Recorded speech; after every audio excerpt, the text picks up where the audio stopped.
Over 12 billion rand passing through the market today. A fantastic performance.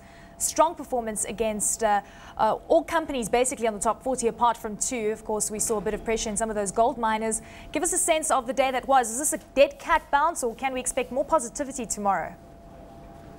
Well, Eleni, that is the key question, isn't it? We opened up strong this morning and really just went from strength to strength thereafter. One would have to say there was an element of real buying in this market today, but a lot of the froth was also somewhat short covering.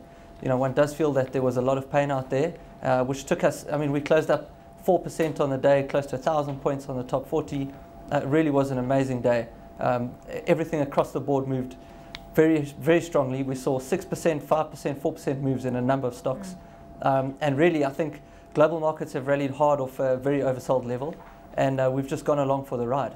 Although this day is quite exciting when you look at some of the movements, I mean, Exaro sitting up 6.5% for the day, but the reality of the matter is it was down significantly last week. In fact, we see these kind of aggressive moves to the up and downside week by week basis, and then that just results in a very flat market.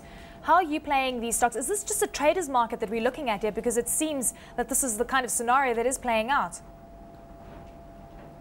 Yes, look, it is very much a trading market at the moment in the sense that there's a lot of volatility. The market is swinging to and fro. The mindset seems to change day to day. But one would have to say the smart money is looking through the numbers, looking through the chaos, picking value, looking for the long-term valuations. And, you know, if we manage to skirt any sort of serious recession in Europe, and that is really where the money is betting on today, there'll prove to have been some really good buying opportunities. Of course, if that doesn't work out and there is that contagion and there is that some sort of blowout in Europe, well, you know, I think things may look a different picture. So whether this is a bear market rally or whether this is a real bull market, a real turnaround in the sentiment, I think the next couple of days are key to finding that out and see what happens in the Europe situation. Grant, yesterday we were talking about rand hedges. In fact, the whole of last week we were talking about rand hedges being the new play and being in vogue. The rand is now strengthened once again to below 8 rand to the US dollar. How does one play this very tough market? Do we hedge against the rand? Do we delve into companies that offer a rand hedge, or do you delve across all sectors so that you are weighted and, of course, covered from every risk aspect going forward? Yeah, I think you need to be very careful that you need to just look at the real valuations. The rand is being moved along with all emerging market currencies. The reality is in a risk-on environment, in an environment where equities grow and valuations are reasonable, you know, you invest on that basis. You don't invest purely on your rand view.